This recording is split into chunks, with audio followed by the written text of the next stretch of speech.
Boston Marathon. Nothing personal. Word of the day. It's Monday, April 19th, 2022. Yes, we are delayed, but I've got an excuse.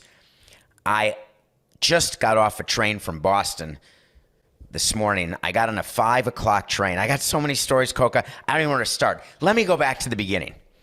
I was born in February of 1968. That's too far. No, that'll take too long. All right, let's fast forward to 2 weeks ago. No. Let's go back a little further. All right, I'm ready now, Coca. All right, here we go. Ready? And 4, 6, 9. Boston Marathon. Yeah, I know you've heard it before. We're late today because I'm late, but I'm showered. If you're on Nothing Personal with David Samson YouTube channel, I did have time to actually shower because you would not have wanted to see me. Because yesterday I was in Boston to be a crew member for the most special, incredible person and family and race in history. So here's the background. The background is there is a PR guy named Matt Roebuck. Matt Roebuck worked for the Marlins, and I worked with him for over a decade, I think, if not longer. And one year in 2009, I wanted to do the Boston Marathon. And of course, I wasn't going to qualify for the Boston Marathon. So I wanted to be introduced because, hey, I'm the president of the Marlins. I want a connection with someone with the Boston Marathon. So I spread the word, and Matt Roebuck says, hey, I know Dave McGilvery. He's the race director. Maybe he can help. So I sent an email saying, hi, I'd like to introduce myself. I would like to raise money for charity and get a few entries into the Boston Marathon in 2009. And he responded, I know Matt Roebuck. That's amazing. That's great. You have to raise, whatever many thousands of dollars. So one bib, right? And I said, well, it's funny, Dave. We've never met, but if you don't ask, this is a great lesson for anything in life. If you don't ask, it's guaranteed that you're not going to get. So I said, actually, I'm looking for about 10 bibs. And he responded with a question mark. And that was the beginning of a beautiful friendship that has been going on for 13 years. 10 of us did the Boston Marathon, including Mike Hill in 2009 and a bunch of other people. And the thing about the Boston Marathon is you have to qualify. It's sort of like the Ironman in Hawaii in Kona, where I did that, but as a media athlete, where they just filmed me, struggling for 15 hours and 36 minutes, as long as I agreed to do the show without Troutwig. And I said, of course, I have no problem doing that. Just give me a bib for the Ironman. So I trained for a year and did that. And I just wanted to keep doing things. So the Boston Marathon is something I could never qualify for, much like the Hawaii Ironman. So I get this bib, and to do Boston, it's very hilly. So you go from Hopkinton all the way to Boston. It's a point-to-point, 26.2 miles. It's a brutal course. There's something called Heartbreak Hill. We'll get back to that at mile 20, which just breaks your heart. It sucks the life out of you. You finish that, and you still have a 10K to go, 6.2 miles, and you're pretty sure that you can't feel your legs. And the ultimate nightmare of Boston is that the end of the race is mostly downhill when your quads are shattered, and all you want to do is go uphill, which sounds totally counterintuitive because running uphill is brutal unless you've been running downhill. Runners or any athletes, you probably know what I'm talking about. So in Florida, where I was living in 2009, there are no hills. The only place you can train is on the Key Biscayne Bridge, which I did a few training runs there. But up where I lived in Fort Lauderdale, there was a park that was really an old garbage dump. So you could run up and down a garbage dump in Western Broward. And that is where people do hill training. So I'm there one day doing a training day with Mike Hill, who at the time was the general manager of the Marlins. We were working with Larry Beinfest, who was the president of baseball ops at that time.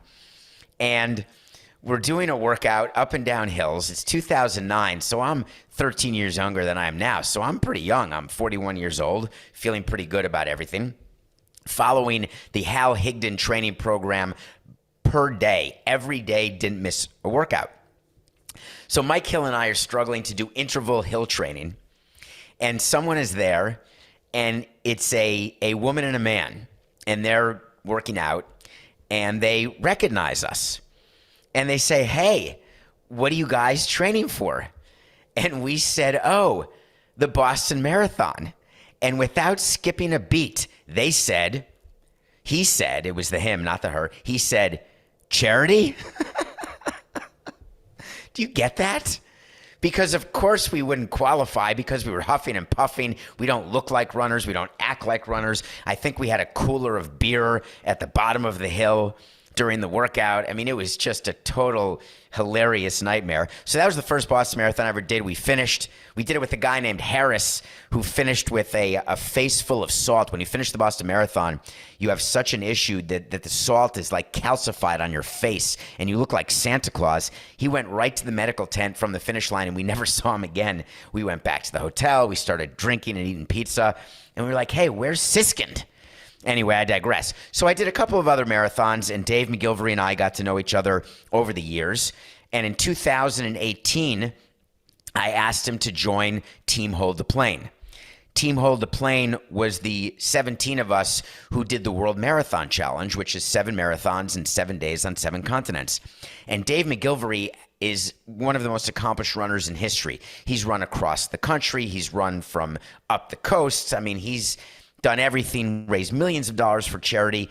He runs his birthday every year. So when he turned 40, he ran 40 miles. When he turned 50, he ran 50 miles. When he turned 60, he ran 60 miles. It's called the Birthday Club. It's totally asinine. And then he always says it's his game, his rules. So when he turned 65, he did a combo run bike because, yeah. But he does like 50 miles a day. He's just this incredible guy. And one of the things he does as race director is the race in Boston starts in the morning. There's 30,000 runners. And then at night, he goes from the finish line in downtown Boston on Boylston Street. He goes all the way back to Hopkinton and runs the marathon. From Hopkinton to Boston, after the marathon's done, he's got a police escort and he's got a crew with him led by the unbelievably gracious man, Ron Kramer. Side note, Ron Kramer and Dave McGilvery were my race directors when I ran the double marathon to honor the workers for Marlins Park in April of 2012. They arranged the whole race. They coordinated with the police escort all the way from Pompano down to the stadium, Marlins Park. So I've been working with them and knowing them for years. So we do the marathon challenge, and in Antarctica, I was able to run the marathon, the first marathon of the 7 I ran with Dave McGilvery.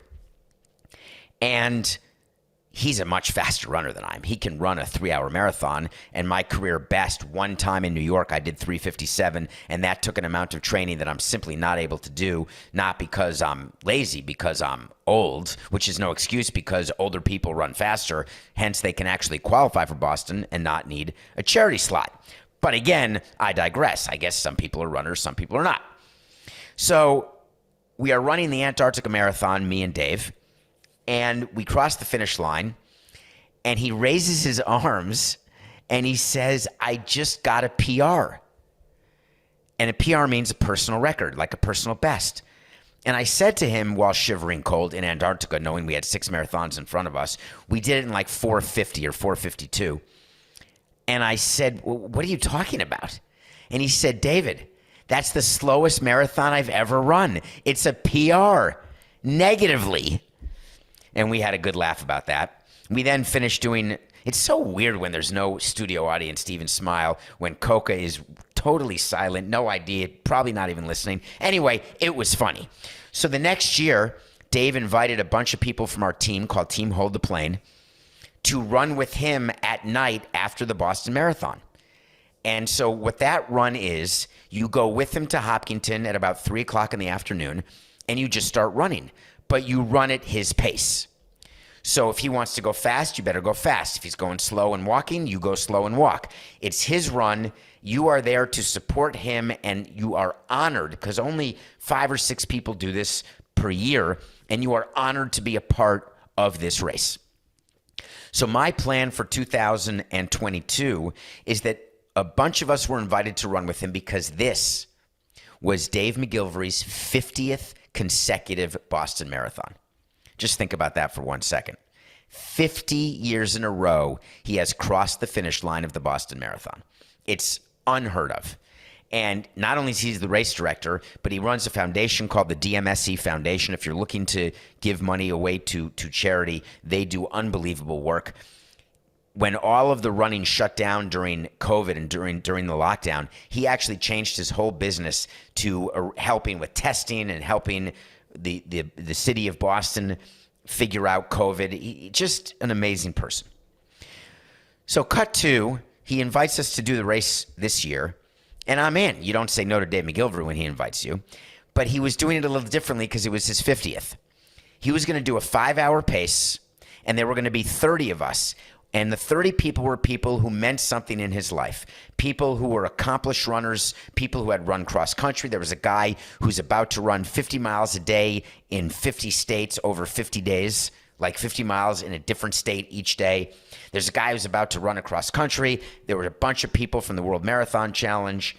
And there were his kids, of course. He's got 5 kids, 3 younger kids, Luke, Ellie, and Chloe, who were there. Luke is an amazing runner. He's going to be better than Dave, actually. They're all Survivor fans, so we got to talk about Survivor for a while. So the way it works is they have a van, and it's like a sweeper van. The van has everybody's water. They have Gatorade. They have some cookies, but you really bring your own stuff to support yourself during the marathon. And the van stops every mile and a half, and you run each mile and a half, and then you stop. It's not a real water station, but you figure you can stop and get water, etc. But sometimes Dave stops for 10 seconds. Sometimes he has to take a phone call from the media or a phone call from someone in his company because something's going on in Boston, whatever the case may be. So I was getting ready, but I didn't train the way I should have. And I disrespected the marathon in a way that only comes from having done the World Marathon Challenge, where you can just wake up and run a marathon no matter what because your body can do it. It's muscle memory. So I was not able to complete my long runs. I would go out to run 18 miles, and I could only finish 12 because my hip hurt, my knees hurt, my quads hurt, and I was just lazy, and it was making me more angry. Have you ever had that when you're procrastinating something, you have to do it, but you're not doing it, and then you feel worse about yourself, and then you dig yourself a deeper hole, and then all of a sudden I go to a doctor, and I told you on a recent show about this, and the doctor said, hey, you can't run the marathon because we have to get rid of this cancer you have. And I said, what about after the Boston Marathon? And they said, no. She said, do it now. It's a woman, Dr. McGuire, actually. Do it now. And so she dug it out. And so I called Dave and said, I'm going to be there to support you. I will ride in the crew van, but I can't run the race. And he said, I just want you there with me to share this moment. So I get to Boston on Sunday, take the train. And Boston during marathon time it just overtakes the city. Go to the expo and you just feel like you're a part of something, but wait a minute, I'm not running. How do I feel about not running? I've never gone to a marathon weekend and not run the marathon. This was going to be my 26th marathon, and I wasn't running. And it gave me that feeling in my stomach of FOMO, just amazing FOMO. So I decide after Sunday night, drinking, eating, Monday, while the race is going on, having like a mimosa brunch, I say, you know what? I got to give this a try. And I had brought running clothes JIC because you have to. I brought the nipple Band-Aids, the A&D ointment, which avoids chafing, all the things necessary to, in theory, run a marathon. And I had the hubris to think that I could do a 5-hour marathon without having properly trained and having not run in 2 straight weeks and having given up the thought of it, so I was not in the right headspace.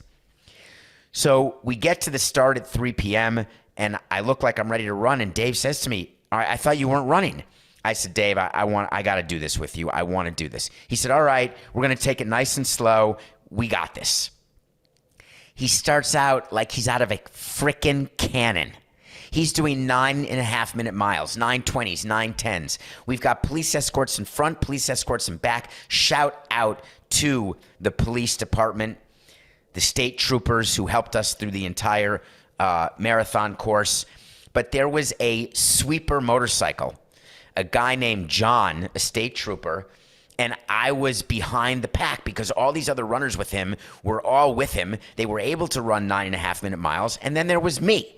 and I was not able to keep up. So I'm falling behind, but I catch up when they stop at a water station. And instead of stopping, I just blow through it, trying to get a lead. And then all of a sudden, I hear a pack of runners attacking me like a lion gets to a hyena, and they pass me. And so I'm going back and forth. My heart rate's too high. My legs are hurting. I get to mile 6, and I say, I can't keep up. And I've got a state trooper who's falling off his motorcycle, Coca, because he's going so slowly, because I'm going so slowly, and he has to stay behind me in order to make sure I don't get run over. So I decide at mile 6.9, done. I am getting in the crew van. So I throw my water bottle down in anger and frustration and disappointment. Everybody else keeps going. McGillivray doesn't say a word to me. Nobody says anything. They all keep going. I get in the van for 4 miles, and I say, you know what? I ate a little bit, had a little drink, not alcohol, and I said, all right, I can't do this. I have to try to run more. But the problem is I had already lost the moon. The moon is that you get to cross the finish line, and when you run with Dave, you get a medal as though you ran the Boston Marathon because you have run the Boston Marathon.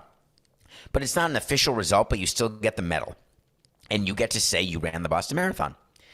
And I knew that I would not take the medal, which brought me to an interesting point mentally.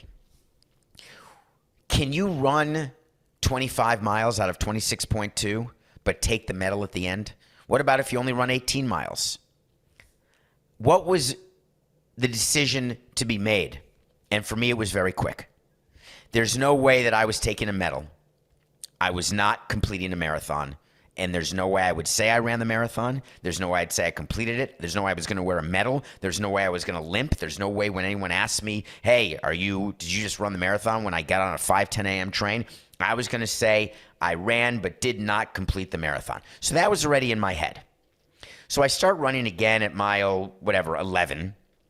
And I'm able to pretty much almost keep up because he had slowed down a little bit. And I took the time to run a segment with my brother-in-law, and I ran a segment with Dave McGillivray. I ran Heartbreak Hill, just me and Dave, in front of the pack, Heartbreak Hill, for that 1.1 mile. And we were talking about our life and talking about running. Meanwhile, his kids are running. Luke, who's a superstar runner, ran the first 8 and the last 8 of this marathon, and he's going to end up being a celebrity runner. So we get toward the finish line 5 hours later, and there was a celebration for Dave. We formed a tunnel, and he crossed the finish line. They had a tape up. It was the lead story of the news. There were cameras everywhere to celebrate Dave McGillivray doing his 50th marathon and the race director doing it. And I felt horrible. And the reason I felt horrible is I had run 22 miles. I didn't get a marathon medal because I didn't complete 26.2. And I felt horrible because I felt like a failure. And so I spoke to Dave a little bit after the run. And I told him what had happened because he was in the zone and doing his own thing. And he said to me, you know what, David? I've learned long ago that if you punish your body and your mind at the same time, it is a guarantee that you will fail and that you will have setbacks in ways that you never contemplated. And I said, it's funny you say that because when people ask me how I do endurance events, I tell them that my mind and my body never quit at the same time, that when my mind quits, my body just knows to keep going from muscle memory. When my body quits, my mind says, legs, you keep going one step at a time. Every step is closer to that finish line. And yesterday, my mind and my body quit for the first time in my career that started in 1996 with the first New York Marathon. And I was thinking about why it happened. And the reason it happened is I took it for granted. I thought that I could just roll out of bed with no permission from the doctor, no training, and run a marathon like the Boston Marathon, which is one of the hardest courses in the world. So why would I accept mental failure?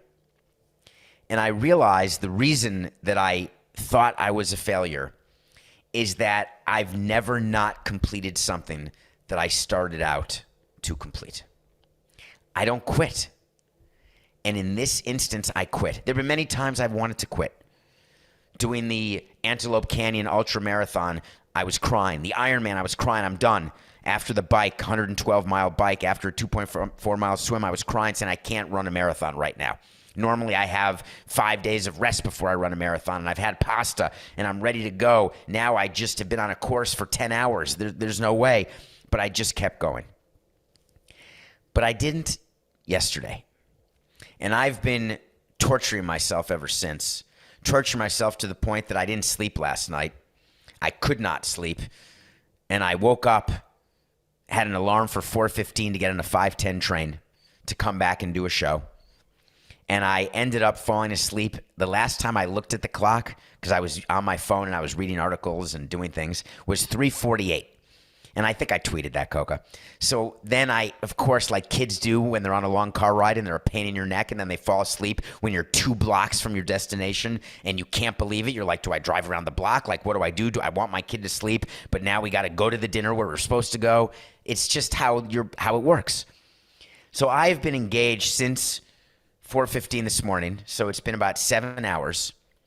And I'm not going easy on myself at all. And I'm not saying that I'm not asking for sympathy. Believe me, I'm not. My back hurts. My quads hurt. I ended up running 22 miles because I got out of the van and then I ran the rest of the marathon. Here's the lesson. If you know that your body can't do it, you cannot let your mind fail you. And you got to practice that. I actually practice with my mind.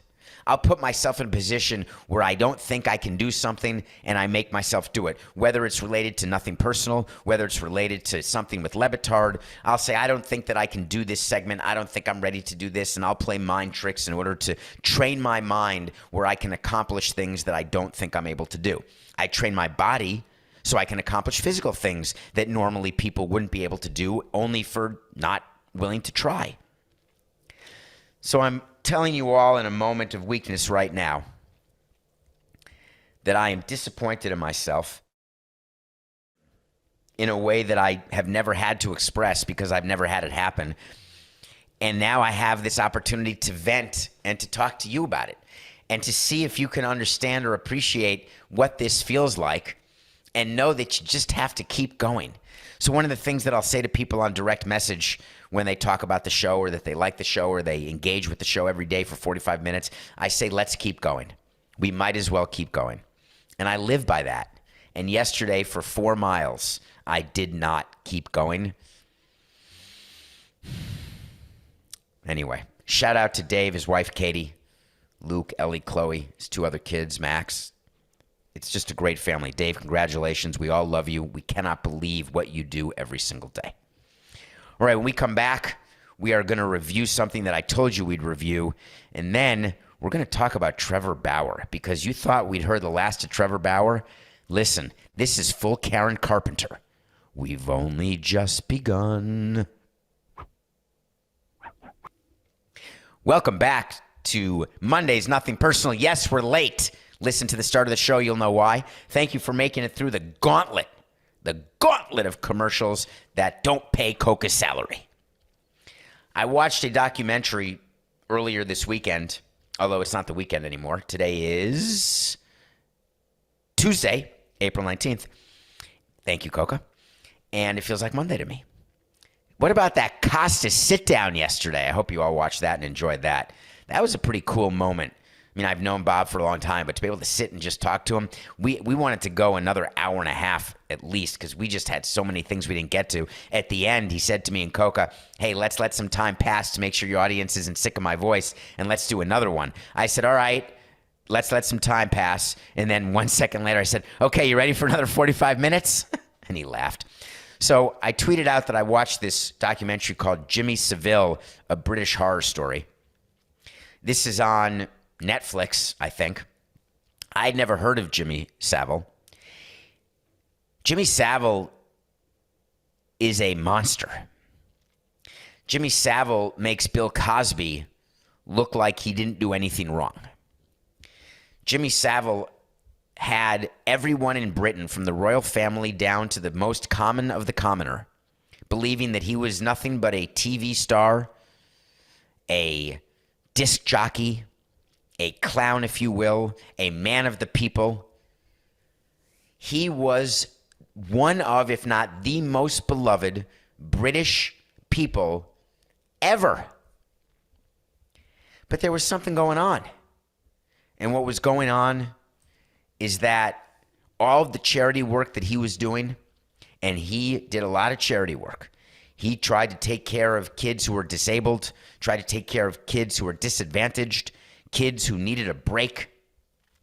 Guess what? It wasn't just money that he was giving. He was taking too. He was sexually assaulting and abusing kids from 1955 all the way up until the end. And no one would say anything. The girls and maybe boys who got abused, who got literally raped, they felt the way these grown women felt with Bill Cosby. How can I say something? Who's going to believe me that the Jell-O brand pig-hoofed gelatin man is calling me into his Cosby Show dressing room to have his way with me while giving me a roofie? Who's ever going to buy that? Jimmy Savile was even a greater public figure, more beloved than Bill Cosby. So when a kid, just remember, like with the gymnasts, when they don't realize that a team doctor probably shouldn't be putting his hands down her pants, but they don't know to say anything because they think, is this normal? Is this how it works? Is this what's required to be an Olympic gymnast? It got me so worked up watching this movie, this documentary, because that is the worst kind of monster. The monster who dresses like a monster, the monster who everyone knows is coming from 10 miles away, is that a monster? Or is that just someone who's showing you his or her stripes and it's caveat emptor? Or is the worst kind of monster, its degrees of worseness, someone who makes you believe that they are nothing but kind? They draw you into their home. They draw you in to their room. They draw you in, and then they take advantage of you and then set you free, knowing that you will never say a word because no one would ever believe what you said. And I realized that that's a much worse monster. The reason why you should watch Jimmy Savile is that it will give you, we reviewed a documentary called We Gotta Talk About Cosby. I asked you to watch that. I want you to watch this one too. And the reason is that you're going to feel uncomfortable. You're going to get angry. And I hope what the anger does is it helps us spot monsters who are wearing sheep's clothing. It's a mixed metaphor, but it's one that matters in this case. Because those are the people we need to really watch out for. And if you see something, you got to say something.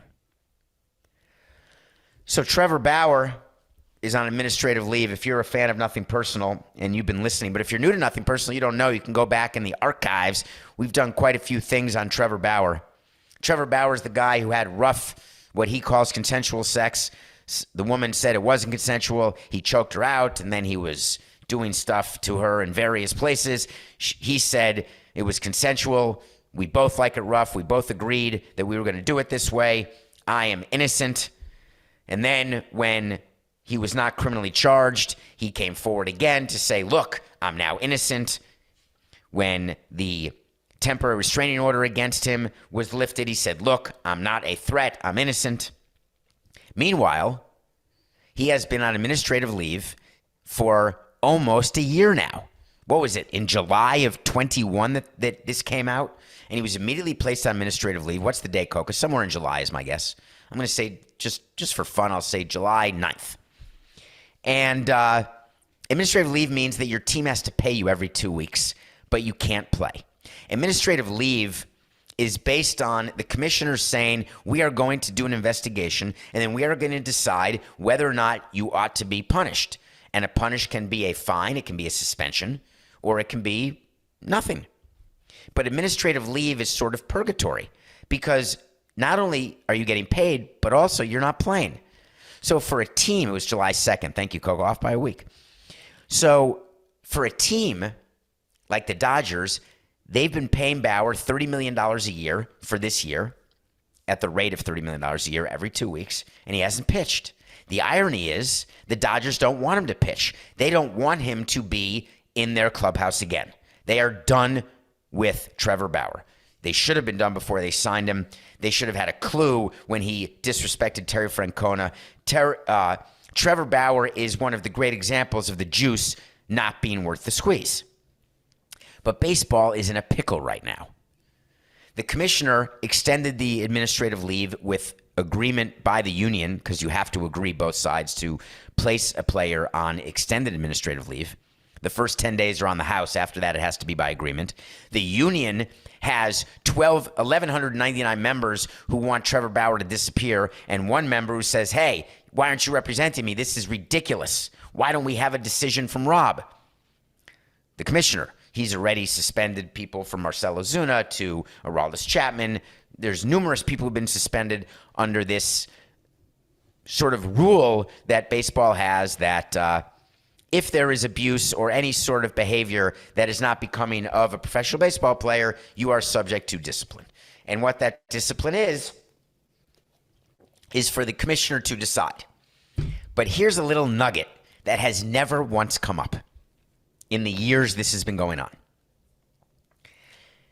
The player who has been suspended by baseball in every instance has agreed to the suspension, which means the player has not appealed the suspension, which is the player's right to do under the collective bargaining agreement, where there would be a third-party arbitrator, not like arbitration for salary where there's 3 arbitrators on a panel. This is in front of one person, and that one person would decide whether or not the suspension was warranted, whether or not it should be shorter. Can't make it longer. They can leave it the same. They can make it shorter, or they can get rid of it altogether. But not one time has a player availed himself of this opportunity because there has been full agreement the entire time in each case. The reason why MLB has not announced a Trevor Bauer suspension, which I promised you is coming, and I did a wait to see that he will go from administrative leave right to suspension, and I have another wait to see, I'm sure, that he will never wear a Dodgers uniform again. But the reason why baseball has not been able to announce a suspension is that when they approached Trevor Bauer said, I will not accept a 1-game suspension. Forget a year or 2 years or a month or 20 games. 0 is my number. Rob Manfred knows very well he can't suspend him for 0 games. It's out of the question. Marcell Ozuna got suspended for 20 games, was seen choking his wife, domestic violence, charged with a felony, but ended up being pled out. He got 20 games but got time served, meaning he could come back and start this season playing for the Braves again, but he lost 20 games worth of pay from last year because he was on administrative leave and gets paid, as I said, while you're on administrative leave. But Bauer will not agree. What Bauer is saying is that he is going to appeal whatever the commissioner says. That means it's going to go to arbitration, because Bauer is not going to settle, which means there's going to be a hearing. There's going to be testimony. It means the commissioner will have to explain why he made the decision he made. He'll have to justify why he made the decision, present evidence from the Department of Investigations within Major League Baseball as to why he made the decision he made. Trevor Bauer will be able to present evidence to the arbitrator that it was purely consensual. He'll be able to show text messages. He'll be able to show that this woman contacted him and wanted to have sex. Anyway, it's going to be a sideshow. And the Dodgers are very interested third parties, because when it comes to their competitive balance tax, their luxury tax threshold payroll, that whole Steve Cohen level, if you get to 290 or above, you pay 80%. If you're above 230 million, you pay 20%. It goes up and up and up. If Trevor Bauer is suspended for any part of this year, his salary doesn't count toward the competitive balance tax. So the Dodgers are asking Rob to suspend him for 2 years because that would cover the balance of Trevor Bauer's contract with the Dodgers. Rob Manfred's not going to suspend him for 2 years.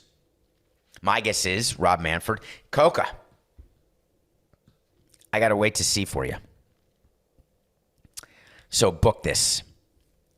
The Trevor Bauer suspension will be greater than 120 games and less than 200 games. It will fall between 120 and 200. Then there will be an arbitration, and once we see what's being presented, I'll give a wait to see of where the arbitrator comes. But for now, the wait to see is Trevor Bauer will be suspended by baseball for between 120 and 200 games. And the interesting thing is that now baseball will use a suspension that they can justify because they know it's going to be appealed. And it's a nightmare for baseball. It is fine for the Dodgers, but they want resolution so they know where their payroll is going to be so they can add at the deadline. One of the reasons why they didn't sign Kenley Jansen, by the way, who went to the Braves, is they didn't know where their actual payroll was going to be because of Trevor Bauer. So it's impacted several teams already. Dodgers, Braves, etc. So Trevor Bauer is going to use his social media, he's going to use his YouTube channel, and he is going to try to make you believe that he did nothing wrong. Don't buy it. All right, we haven't had a pick of the day since the weekend. We went 1-2, Coca. 46-38. On Friday, we had the Blue Jays over the A's because they had to win that game, and they did. Saturday, I had the Grizzlies -7 over the Wolves. How did that go? I'm trying to remember. Oh, yeah, the Wolves won the game. Okay, that's a loss. Sunday, Celtics Nets. Did you watch that game? So when a basketball game ends on a last-second layup, it's sort of surprising, right? It could be a breakaway when you're down one and you lay it in and you make sure you lay it in time and then you win by one. But this was a missed shot, a rebound, a pass, all with 3 seconds left. And Tatum O'Neal got the ball and laid it up as time expired. And the Celtics beat the Nets but did not cover. That's a loss. So tonight we're back to NBA action.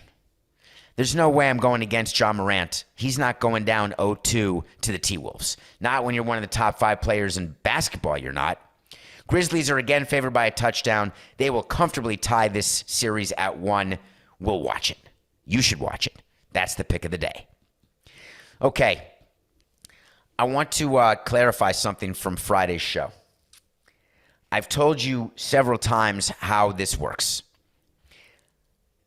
I do this without a prompter. I've got a document in front of me that has topics. I have Coca in my ear and on the document. We prepare for the show the night before, the morning of the show.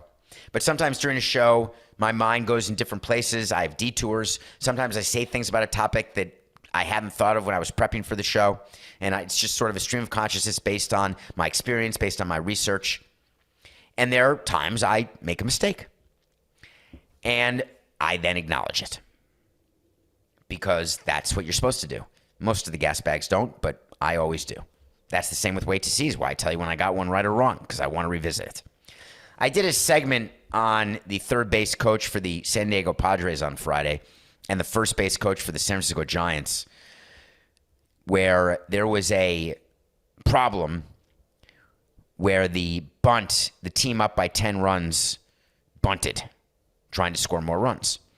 And the Padres were upset about it. And Mike Schilt, the erstwhile manager of the St. Louis Cardinals, looked into the dugout and said to Richardson, or may have said to Gabe Kapler, said, you got to control that MFer. And I did a segment saying that I did not agree with Richardson going public saying that Schilt was doing something racist because I said, what's racist about MFer? It's ridiculous. And then they had a conversation the next day, and Richardson said, yeah, of course Schilt's not a racist. I was wrong. They had a kumbaya, but yet the headline was Mike Schilt racist. After a lifetime of not being a racist, all of a sudden he was a racist.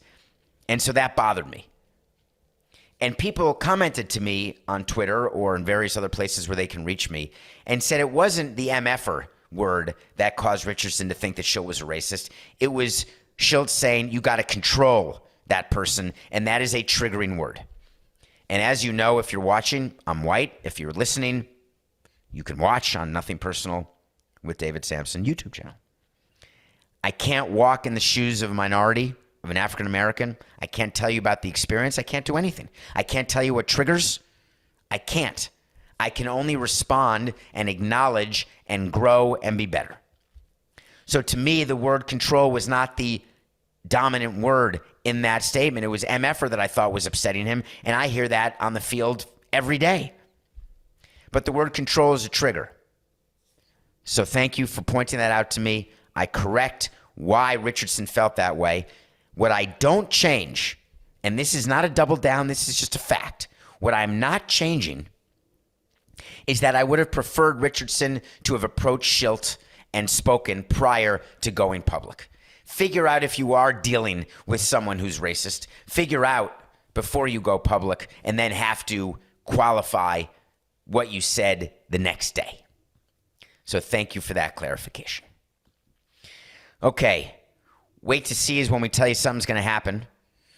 We had to wait to see about the Atlanta Hawks, and I wanted to talk for a few moments about the Hawks and the Heat and about sports and a topic that interests me.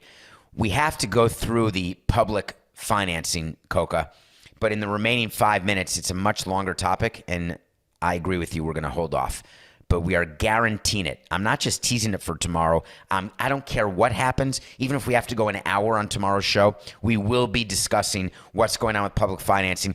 If you have a chance to watch the Billy Corbin mini documentary that he put out a 2.5-minute video about a public financing deal going on in Miami for the Inter Miami soccer team. You may want to check that out prior to our conversation tomorrow. You may want to see or read what's happening in Oakland and in Buffalo and in Baltimore and in Carolina, and can I go on and on and on. Public financing is a real thing that is really happening, still happening, and we're going to have a full conversation about it. But I wanted to talk about the Hawks and Heat. The Miami Heat are a team built by Pat Riley, where many of you may not be able to name many members of the team, maybe just Jimmy Butler. Maybe you think of Dwayne Wade or Shaquille O'Neal, or maybe you're thinking about LeBron James or Chris Bosh and the Big Three. Pat Riley, maybe the star of that team. If you're watching Winning Time, you know where Riley started. Miami Heat were the number 1 seed in the Eastern Conference. They were the best team over 82 games in the entire Eastern Conference. Number 1. And yet everybody was saying they are not a worthy number 1 seed. They're not even favored to win the Eastern Conference. Totally being disrespected by all national media, by all of the talking heads and all the writers, saying the Heat are doing it with smoke and mirrors. So what's interesting to me is that in baseball, no one ever says a team is doing it with smoke and mirrors, because everyone's view is over 162 games, the cream has to rise to the top. You can't be a bad team and win 91 or 95 games.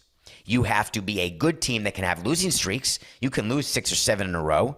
When the Marlins won 91 games, we had a 7-game losing streak and then followed it with a 7-game winning streak or something like that. So those things will happen during the course of a long season. But the 6 months and the 162 games, and the reason why owners are reticent to shorten the season, is that at the end of 162, you generally get rewarded for building a good team. In basketball, there are only 82 games. But it's the same exact thing. People have been trying to convince me for a decade, multiple decades, that in basketball, you can have a team only be okay and they can get themselves to the playoffs and get through the playoffs. My view on that is horse hockey. Basketball for 82 equals baseball for 162. You cannot be a bad team and be the number 1 seed. It doesn't work like that. You may not have superstars. You may not have a big 3. but you're still the best team in the conference. Hard stop. So the Heat started their playoff series against the Hawks, who we told you in a wait to see would make it out of the play-in tourney, and they did. They had to win 2 games. They won 2 because Trae Young is Trae Young. But now they're playing a much better team, and the Heat crushed them in game 1. And what's making me insane is all of the bandwagon people, not just in Miami, I'm talking about all over the country, who are looking at the Heat and saying, whoa, are they good now? They've been good from the beginning. You just didn't know it because there's no flair, there's no sex appeal.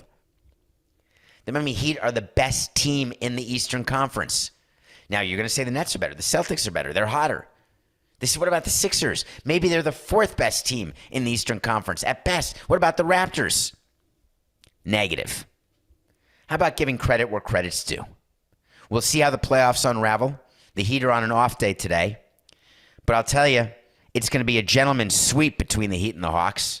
That's a 5-game series, not a 4-game. I guess it's not gentlemanly to not let the other team win a game. But take a look at the Heat if you can. Well, I appreciate that you were with me today. Make sure you're with me tomorrow because we will cover public financing. This time, I really mean it. I'm back. I'm about to go take a very, very cold bath. It's just business. This is nothing personal.